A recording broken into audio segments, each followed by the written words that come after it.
សម្រាប់ខែភ្លៀងសាប៊ូបន្លែសាប៊ូអន្លក់ហើយតាពាំងវិញអូយបងប្អូននៅខ្ចីខ្ចីលហកដើរសារគឺកិច្ចអត់ផុតទេ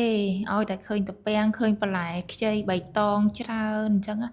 គឺដឹងតែថាទិញយកមកស្លតែម្ដងអញ្ចឹងហើយថ្ងៃនេះដែរផ្ទះខ្ញុំបានសម្លតាពាំង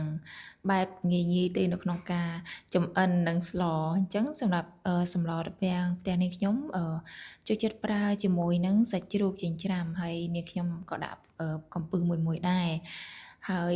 មានត្រួយស្អំជាមួយនឹងស្លឹកងប់គល់ស្លឹកគ្រៃឬក៏ស្លឹកគ្រៃបងប្អូនហើយប្រើសាច់ជ្រូកចិញ្ច្រាំហើយប្រហុកសាច់ជាមួយនឹងសិតចំបើងហើយសម្រាប់ការស្លគឺនេះខ្ញុំប្រើជាមួយនឹងអង្ករខ្លះដែរយើងស្ងោរជាមួយនឹងតាពាំងមុនដើម្បីឲ្យតាពាំងវាមានជាតិឈ្ងុយហើយកាត់ហាងកាត់អីចឹងណាព្រោះអីអង្ករពេលដែលយើងយកទៅស្លយើងដាក់ជាមួយនឹងតាពាំងទៅអូយើងត្រូវគ្នាមែនតែនរសជាតិកាន់តែផ្អែមហើយវាកាន់តែធ្វើឲ្យទឹកស្លយើងឈ្ងុយទៀតផងបន្តមកទៀតក៏បងជាមួយនឹងស្លឹកគ្រៃហើយប្រហុកសាច់របស់យើងហ្នឹងជាមួយនឹងខ្ទឹមសដំរៀងទុកល្មម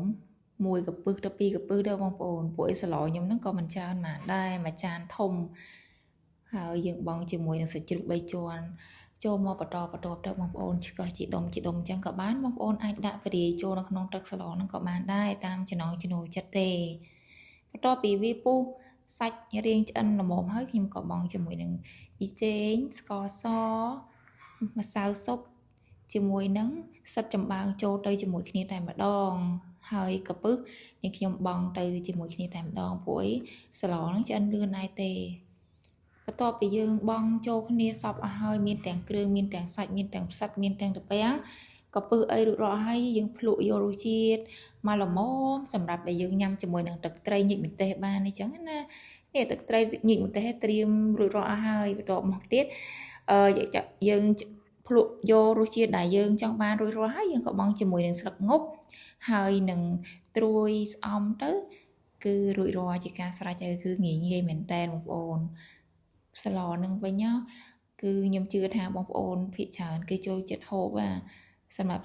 សម្លប្រហើរតាពាំងខ្មែរយើងគឺមានរសជាតិឆ្ងាញ់មែនតើហើយហូបពេលវាឆ្អិនចឹងហើយយើងហូបជាមួយនឹងទឹកត្រីញញទេសក្តៅបងប្អូនអើយមកហូបនៅអត់សូវចុះបាយទេចុះតែសម្លទេអូយគ្រាន់តែឃើញសម្លដែលដួសដាក់ចានហ្នឹងតំណងមែនតើហូបប៉ះជាមួយនឹងសិតចំបើងជ្រប់អូយហើយយើងស្លជាមួយនឹងសាច់ជ្រូកចិញ្ច្រាំចឹងទៅយើងក៏មានការងាយស្រួលនៅក្នុងការហូបដែរបើសិនជានៅផ្ទះមាននិយាយក្មេងឬក៏ចាស់អីចឹងទៅណាកុំអត់បាច់ខ្លាចថាឆ្លាក់ឆ្អឹងឆាក់អីទេ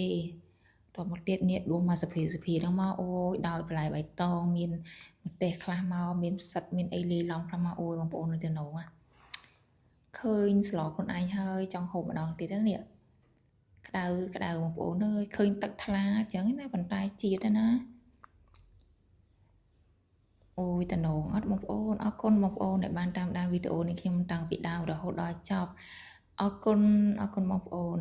កុំភ្លេចសាកធ្វើតាមនេះខ្ញុំទាំងអស់គ្នាណាដឹងតែឆ្ងាញ់ជាប់ចិត្តតែម្ដងអរគុណ